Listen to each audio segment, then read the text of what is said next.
ጤና ይስጥልኝ። የዕለተ ማክሰኞ ታህሳስ 28 2018 ዓ.ም የዋዜማ አበይት ዜናዎችን ይዘን ቀርበናል። ከዜናዎቹ ጋር ኢዮብ ተስፋዬ ነኝ። አብራችሁን ቆዩ።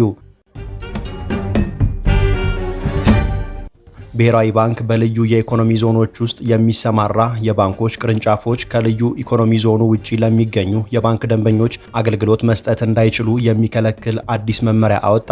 በልዩ የኢኮኖሚ ዞኖች ውስጥ የሚሰማሩ የባንክ ቅርንጫፎችን ፈቃድ አሰጣጥ የሚደነግገው መመሪያ በልዩ የኢኮኖሚ ዞኖች ውስጥ የሚሰማራ የባንክ ቅርንጫፍ በገባበት የልዩ ኢኮኖሚ ዞን ውስጥ የውጭ ምንዛሪ አገልግሎት የመስጠት ግዴታ እንዳለበት እንደሚያዝ ከመመሪያው ላይ ተመልክተናል። መመሪያው በአንድ ልዩ የኢኮኖሚ ዞን ውስጥ የተሰማራ የባንክ ቅርንጫፍ በልዩ የኢኮኖሚ ዞን ውስጥ ለሁሉም ግለሰቦችና ንግድ ድርጅቶች አገልግሎቶችን እንደሚሰጥ ለብሔራዊ ባንክ ማረጋገጫ ማቅረብ ይጠበቅበታል ይላል።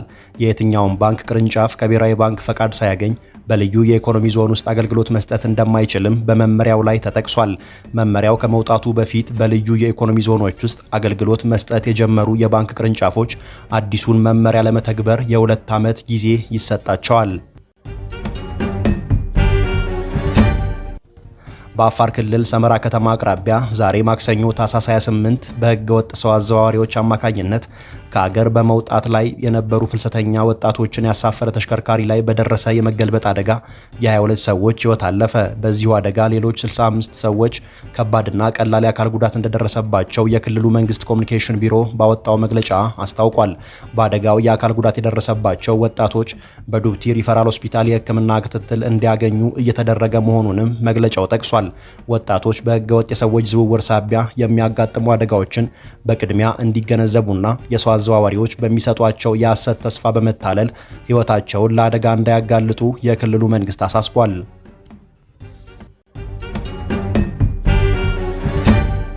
የህዝብ ተወካዮች ምክር ቤት የኢትዮጵያ መገናኛ ብዙሃን ባለስልጣን አዲሷን ዳይሬክተር ጀነራል የሃይማኖት ዘለቀን ሹመት በሙሉ ድምፅ አጸደቀ።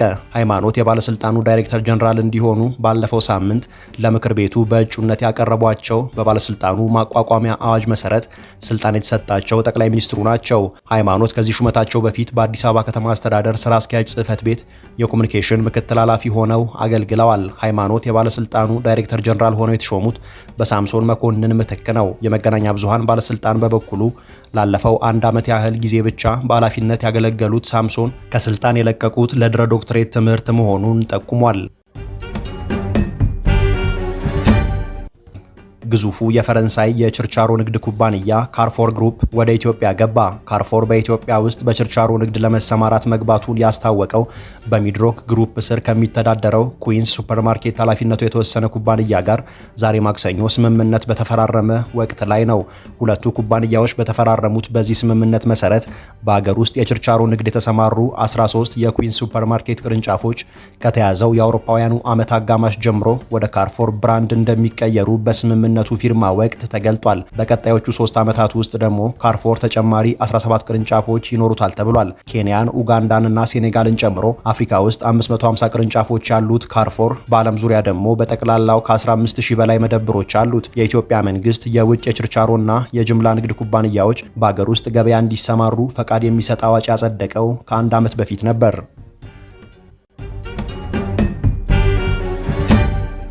የኤርትራው ማስታወቂያ ሚኒስትር የማነ ገብረ መስቀል የኢትዮጵያው ገዢ ብልጽግና ፓርቲ ባለስልጣናት እንዲሁም ከፍተኛ ወታደራዊ ባለስልጣናት በኤርትራ ላይ ግዴለሽ የጦርነት ዛቻ በማራመድ ተጠምደዋል በማለት ከሰሱ።